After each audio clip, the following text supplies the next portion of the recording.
আসসালামু আলাইকুম প্রিয় দর্শক, আশা করি সবাই ভালো আছেন। আজকের ভিডিওতে আমরা এমন একটি গুরুত্বপূর্ণ বিষয় নিয়ে কথা বলবো, যেটি ওমানে থাকা বা ওমানে যাওয়ার পরিকল্পনা করছেন এমন অনেক বাংলাদেশের মনে প্রশ্ন হিসেবে আসে। প্রশ্নটি হলো, ওমানে যদি কেউ অবৈধ হয়ে যায় তাহলে কি তাকে দেশে পাঠিয়ে দেওয়া হয়? এই বিষয়টি নিয়ে অনেক গুজব, ভুল তথ্য এবং বিভ্রান্তকর প্রচারণাও রয়েছে। তাই আজ আমরা সহজ ভাষায় পুরো বিষয়টি বুঝিয়ে দেওয়ার চেষ্টা করব। প্রথমে একটি বিষয় পরিষ্কার করে বলা দরকার, ওমানের অভিবাসন আইন অনুযায়ী যেসব বিদেশি নাগরিক বৈধ ভিসা, রেসিডেন্স পারমিট বা কাগজের অনুগতি ছাড়া দেশে অবস্থান করেন তাদের অবৈধ হিসেবে গণ্য করতে হবে। তবে কেউ অবৈধ হয়ে গেলে সঙ্গে সঙ্গে তাকে বিমানে তুলে দেশে পাঠিয়ে দেওয়া হয় এমন কোনো নিয়ম নেই।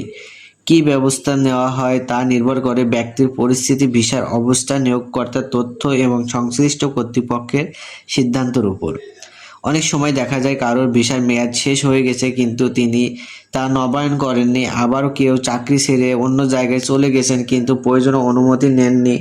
কেউ অনেক আছে নিয়োগকর্তার অনুমতি ছাড়া কাজ পরিবর্তন করেন। এসব পরিস্থিতিতে ব্যক্তি অভিবাসন আইনের জটিলতাও পড়তে পারেন। এরপর যদি কর্তৃপক্ষ তাকে শনাক্ত করে তাহলে তার কাগজপত্র যাচাই করা হয় এবং আইন অনুযায়ী ব্যবস্থা নেওয়া হয়। অনেক ক্ষেত্রে জরিমানা দিতে হতে পারে, আবার কোনো ক্ষেত্রে নির্দিষ্ট সময়ের মধ্যে দেশ ছেড়ে যাওয়ার নির্দেশ দেওয়া হতে পারে। যদি কেউ দীর্ঘদিন অবৈধ অবস্থান করে বা আইন ভঙ্গের সঙ্গে অন্য কোনো বিষয় জড়িত থাকে তাহলে তাকে আটক করে নিজ দেশে ফেরত পাঠানোর সিদ্ধান্ত নেওয়া হতে পারে।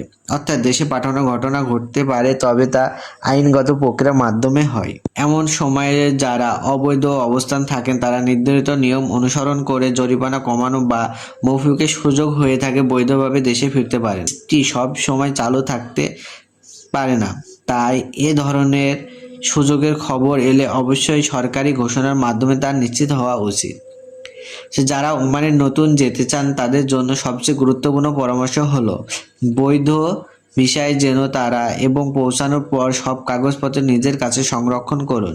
চাকরির চুক্তি ভালোভাবে পড়ুন, নিয়োগকর্তার সঙ্গে যোগাযোগ বজায় রাখুন এবং কোনো সমস্যা পড়লে নিজে থেকে আইন ভঙ্গ না করে সংশ্লিষ্ট কর্তৃপক্ষ বা বাংলাদেশ দূতাবাসের সঙ্গে যোগাযোগ করুন। অনেকে মনে করেন অবৈধ হয়ে গেলে বছর পর বছর কোনো সমস্যা হবে না, কিন্তু বাস্তবে যে কোনো সময় পরিচয়পত্র বা রেমিটেন্স কার্ড যাচাইয়ের জন্য বিষয়টি ধরা পড়তে পারে। তখন ভবিষ্যতে আবার ওমানে বা অন্য কোনো দেশে কাজের সুযোগও প্রবাহিত হতে পারে। তাই শুরু থেকে বৈধ অবস্থান বজায় রাখা সবচেয়ে নিরাপদ। আরেকটি বিষয় মনে রাখা দরকার, সামাজিক যোগাযোগের মাধ্যমে অনেকে দাবি করেন যে নির্দিষ্ট টাকার বিনিময়ে অবৈধ অবস্থাকে বৈধ করে দেওয়া যাবে। এ ধরনের প্রতিশ্রুতি বিশ্বাস করা ঝুঁকিপূর্ণ। সব ধরনের ভিসা, ইমিগ্রেশন সংক্রান্ত কাজ শুধুমাত্র অনুমোদন, সরকারি নিয়ম এবং বৈধ প্রক্রিয়ার মাধ্যমে করা উচিত। সবশেষে বলা যায় যে ওমানে বৈধভাবে অবস্থান করলে দেশে ফেরত পাঠানোর ঝুঁকি থাকতে পারে, কিন্তু প্রতিটি ঘটনা একই রকম নয়। পরিস্থিতি, আইন এবং সরকারের সিদ্ধান্ত অনুযায়ী ব্যবস্থা নেওয়া হয়। তাই গুজবে কান না দিয়ে সবসময় সরকারি নিয়ম মেনে চলুন। নিজের ভিসা ও রেসিডেন্সের মেয়াদ নিয়মিত যাচাই করুন এবং কোনো সমস্যায় পড়লে দ্রুত বৈধ সহায়তা করুন। তো আজকের ভিডিওটি যদি আপনাদের ভালো লাগে তাহলে অবশ্যই আমাদের লাইক করবেন, শেয়ার করবেন এবং ওমান এবং মালয়েশিয়া ও মধ্যপ্রাচ্যের চাকরি ও ভিসার সর্বশেষ নির্ভরযোগ্য আপডেট পেতে আমাদের চ্যানেলটি সাবস্ক্রাইব করে পাশে থাকা বেল আইকনটি অন করে রাখবেন। সবাই ভালো থাকুন, সুস্থ থাকুন। আল্লাহ হাফেজ।